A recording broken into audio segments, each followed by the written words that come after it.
sponge floating my skim coat. And before we go too deep into the video, obviously some of you will know, but all the new viewers and subscribers might not know, but I typically don't sponge float my skim. Just do it the very rare occasion, the likes of a heavy reveal. What I'm showing you is here. I find it helps straighten them out very, very quickly. And again, sort of dirty walls, your skimming bits are very uneven, heavy. I tend to find the sponge float really helps pull them in flatter, straighter, quicker. Again, can you do this with just a steel trowel, but not even on a flexible trowel? Of course you can, 100%. Does the sponge float help? 100% as well. So you have to sort of pick your methods and your tools for whatever you're doing at the time. But yes, we used to use sponge floats quite a lot on site a long time ago. When I was an apprentice, we would have sponge floated all our ceilings. The worst part about that was cleaning out the float, but we done it because we were bonding and skimming, and the sponge float really helps get rid of the blisters, especially if you're, well, back then we'd have been on something that was called the grip. So this really helps speed up the finishing process of the ceilings and get the blisters out quicker.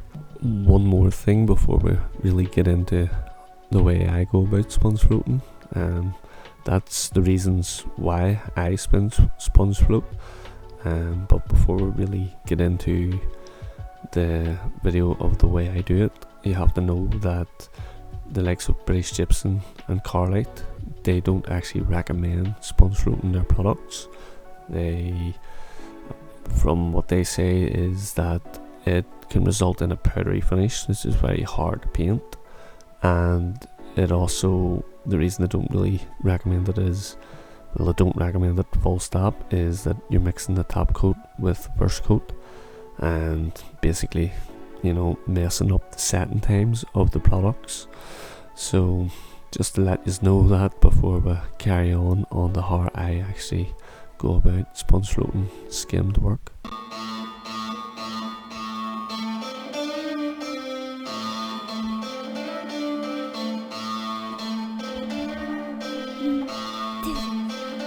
Subscribe to Daddy's Mac Plastering. So before we get into the methods of how to use the sponge float, this is the job to be done. Along the top, underneath the sill here, up and around this. And my method of mixing is the Ruby battery powered mixer. This is going to save me a lot of backache as I'm on my own, bringing in a 110 box. So again, you can see these walls are all going to need some kind of preparation, filled out, leveled out before I even skim. Nice shiny paint to contend with as well, so most likely will be bonding. That's going to need beaded up around and down, and then re-skimmed. You can see it's a bit ugly there. And yes, of course, preparation. Get the wallpaper off, don't plaster over it. So got it all bonded up a day previous, and this is the sponge float from REfina that I've picked. Bit of a coarse one, and obviously going to skim this wall with 2 coats. And I'm going to just sort of show you the methods that I go about. So as usual, always sort of start top left, work along the top, and then bring the bottom with me, or I'll do the top section and the bottom section and bring it all the way along with me as I go. And again, you can start wherever you really want, but my advice is top left, across, and then across the bottom from the left to the right. But doesn't really matter overly, as long as you get it all on and neat. You could start with, start with your left hand if you want it on the far side, but again, my advice is from the left to the right, and again, top to bottom. And that just means you can keep an eye on your angles, keep them clean. But so yeah, on from that, you will notice you can sort of see the PVA on the wall, and like I mentioned earlier in the video, this wall has been bonded a day previous. Just came prepped, got all my beads, well, more or less all my beads on, I think, and then I probably could have just skimmed over it. Again, you could dampen your bonding a little bit before you skim it, but PVA is by far the best. It'll kill the suction for you. Not completely kill it, there'll still be a wee bit of suction there, and it'll just give you that extra bit of bond, so you know it's going to be good enough grip. And I'm using it out of the bucket here, just scooping out of the bucket. I usually would use a board on jobs, but there's not much room here, so setting a board anywhere would just take up more room. Like I say, I've got the handy mixing drill, so I could literally mix wherever I want, but did choose to do in the middle, as I'm going to break up this whole room and do the opposites, as I'm going to skim it all out here. And the best way to do that, especially for learners, is to break it all up. And again, my opinion and advice would be do all the bigger bits on your first hit, which reveals as you can, and then, well, if you want to do it in 2 hits, you can do it in 3 if you want. But in 2 hits, you break up all the opposites, take as much reveals as you can with you, and that will leave you with the smaller half of the room. Doesn't really make sense, the smaller half, because half is equal. But so yeah, it'll leave you the smaller opposite walls. As you can see, the walls are much shorter to that road, so you will be wasting a lot of energy on the bigger walls, but at least you've sort of treated yourself to the easier half then, which will give you time then to clean up and pack away your tools. But so yeah, that's the coating out of the way. I'll probably re-upload the footage I have here and just do of another skimming demo, but for now I'm gonna concentrate on the sponge floating. So as I always do is just dampen the sponge float with a bit of clean water. Don't drown the sponge float, and try not to have too much water in it, as you do not want to be diluting the product, the plaster. You want the plaster to be as neat as possible. That to me is the problem with a powdery finish, is if you absolutely drown the wall with water on your sponge, you're killing it. You're diluting it. A wetter mix of plaster won't be as strong as a tighter mix, because there's more powder in the tighter mix. Doesn't have to make sense, just believe me on that. But anyway, so on this one, doing it a little bit different than I would usually do. As the wall was bonded, I had to have it all straightened out, but I've chose to actually sponge float my first coat quickly instead of flattening it all down.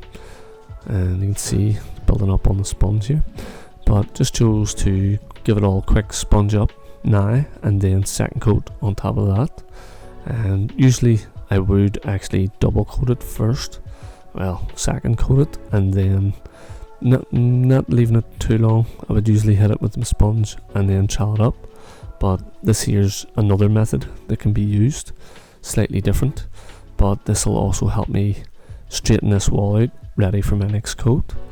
Like I said, I did have it pretty straight with the bonding, and I'm going to go into a wee bit more detail on getting it straighter and flatter with the during this video.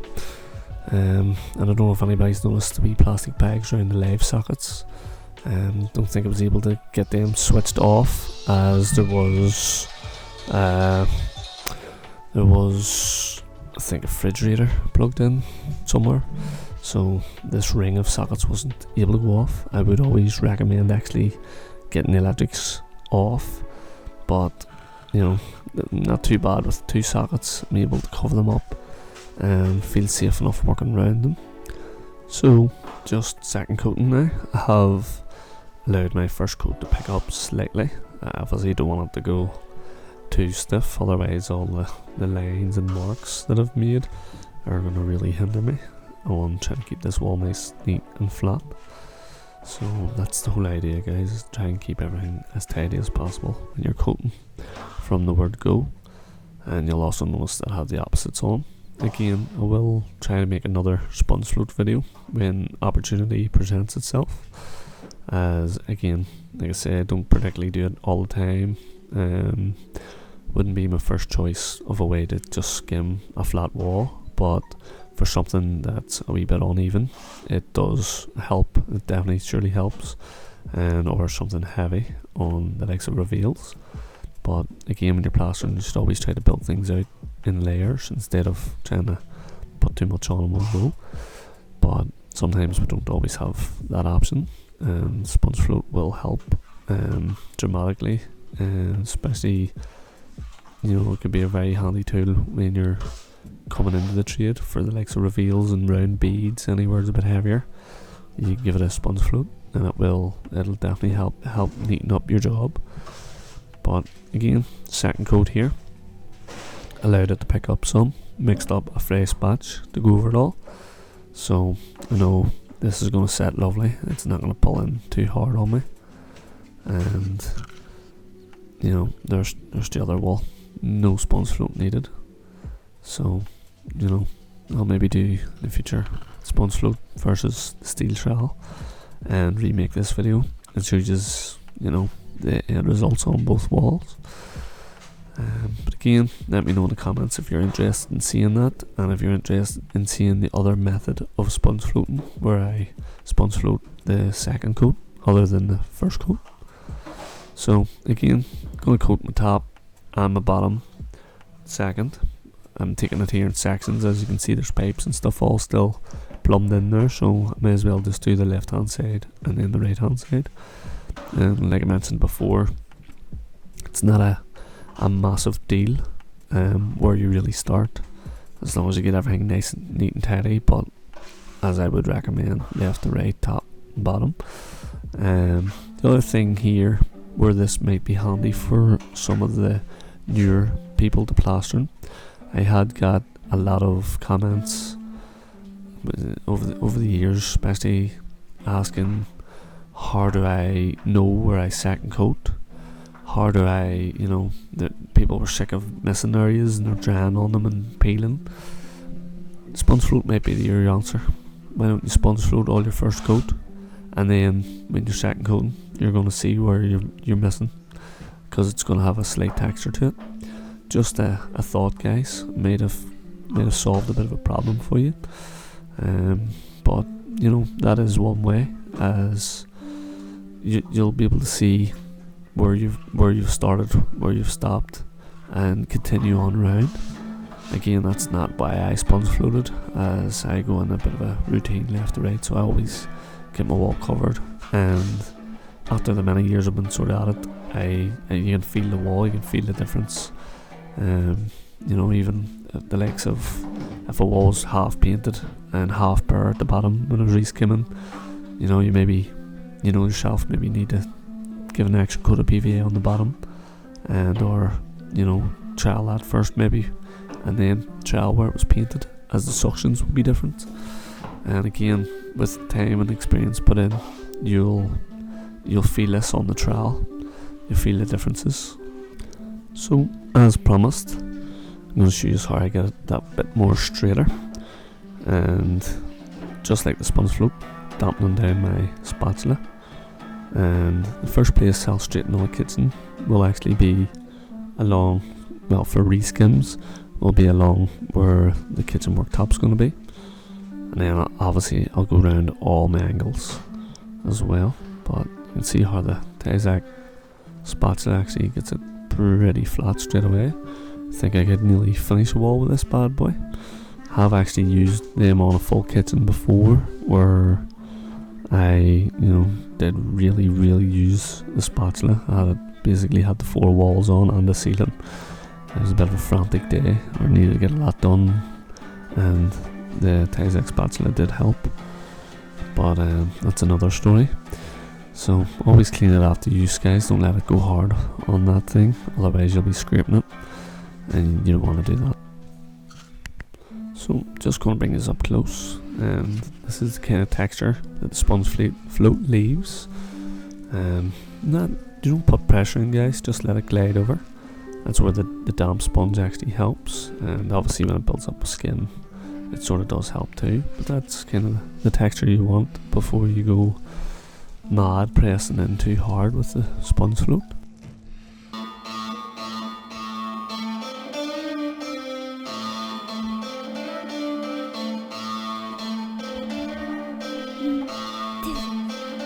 Subscribe to Daddy's Mac Blast.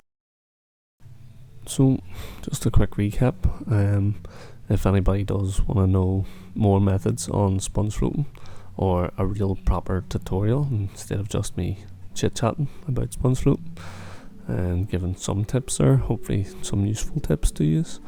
But if anybody else wants to know more in depth, you gotta let me know in the comments. If anybody wants to let me know their methods in the comments, maybe I'll have a go on that some stage. Hit me up in the comments. What way do you use sponge float your walls? Or if you don't like them, let me know. Or any other video for that matter. Has anybody ever used power float on skim? I think that would be absolutely crazy. But again, you never do know. But yeah, let me know what you want to see and what you want to learn. If you want to learn anything, if you want to learn something, you're definitely in the right place, because we have plenty of videos as is and more to come. And again, always trying to make videos answering questions, so the more questions I get, and if this video does anywhere decent, I'll definitely make more sponge floating videos on skim, that is. Of course, there's always going to be rendering sponge float videos, but yeah, for sure, hit me up in the comments, and I look forward to listening to all your nice comments.